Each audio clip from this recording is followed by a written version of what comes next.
नमस्कार, ऐसे न्यूज की डेली बुलेटिन में आपका स्वागत है और शुरुआत करते हैं देश दुनिया की खास खबरों के साथ। राजनाथ सिंह के विधायक बेटे पंकज सिंह पाए गए कोरोना वायरस से संक्रमित पाए जाने के बाद इलाज के लिए उन्हें करवाया गया अस्पताल में भर्ती। कोरोना काल के चलते देश में अर्थव्यवस्था हो रही है अस्त व्यस्त। मंदी के चलते नोएडा में 300 कारखाने हुए बंद और सैकड़ों लोग हुए बेरोजगार। झारखंड में कोरोना से मरने वालों के शव ले जाने का अधिकतम किराया 500 रुपए हुआ तय। हेमंत सोरेन सरकार ने जारी किया आदेश। बिहार में जेईई नीट एनडीए के स्टूडेंट्स को रेलवे ने दी सुविधा। राज्य में स्टूडेंट्स के लिए 56 स्पेशल ट्रेनें चलाने का किया ऐलान। आतंकवाद के खिलाफ अब एक साथ लड़ेंगे भारत और नाइजीरिया। दोनों देशों के बीच हुई वीडियो कॉन्फ्रेंस। आतंकवाद के खिलाफ एक दूसरे का साथ देने का लिया संकल्प। मन की बात के यूट्यूब वीडियो पर लोगों द्वारा वीडियो डिसलाइक करने पर और छात्रों के मन की बात कमेंट्स में बताने पर पीएमओ इंडिया ने अपने यूट्यूब चैनल से कमेंट और लाइक का ऑप्शन हटाया। अब कोई भी यूजर किसी भी वीडियो पर नहीं कर पाएगा लाइक, डिसलाइक और कमेंट। 7 सितंबर से दिल्ली मेट्रो की सिर्फ येलो लाइन और गुरुग्राम मेट्रो सेवा होगी शुरू। अन्य लाइंस 9 से 12 सितंबर तक होंगी सुचारू। मेट्रो दिन में 2 शिफ्ट में चलेंगी और बीच में 5 घंटे का होगा ब्रेक। जिस स्टेशन पर सोशल डिस्टेंसिंग का पालन नहीं होगा वहाँ मेट्रो नहीं रुकेगी। गुजरात के कच्छ में महसूस किए गए भूकंप के तेज झटके। रिक्टर स्केल पर इसकी तीव्रता रही 4.1।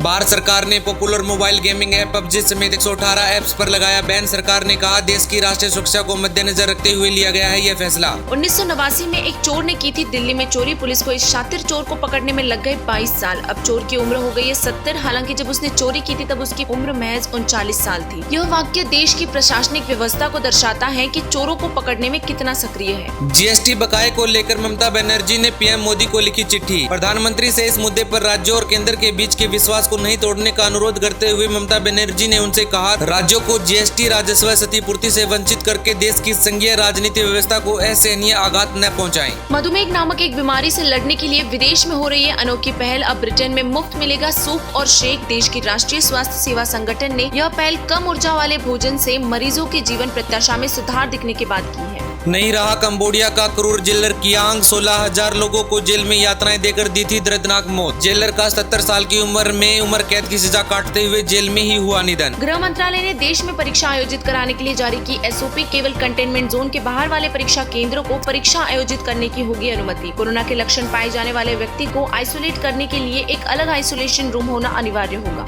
मोदी कैबिनेट ने कर्मयोगी योजना को दी मंजूरी। भर्ती होने के बाद कर्मचारियों के स्किल को आगे बढ़ाने में मददगार होगी यह योजना। 14 सितंबर से संसद के मॉनसून स्तर और प्रश्नकाल रद्द किए जाने पर भड़का विपक्ष। सरकार के इस फैसले पर ट्विटर पर विपक्ष के मंत्रियों ने जमकर किया विरोध प्रदर्शन। कश्मीरी, डोंगरी और हिंदी भाषाएं अब होंगी जम्मू और कश्मीर की आधिकारिक भाषाओं की सूची में शामिल। एक बयान जारी करते हुए एपीएसएससी अध्यक्ष जगमोहन सिंह रैना ने दी जानकारी।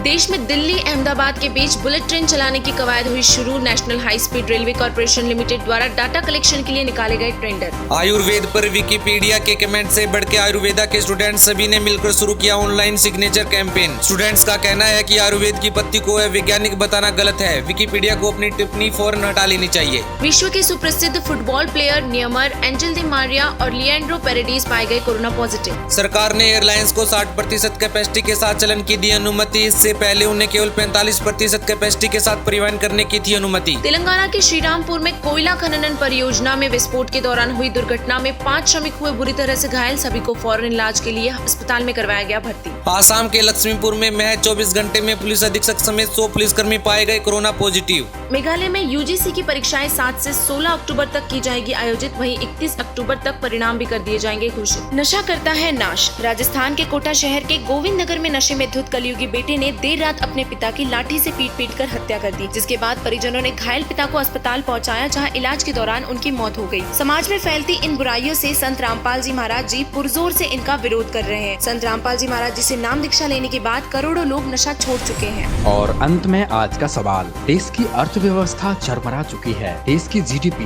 -23.9% गिर चुकी है। आपको क्या लगता है, क्या देश उन्नति कर पाएगा? अपना जवाब हमें कमेंट बॉक्स में जरूर बताएं। धन्यवाद।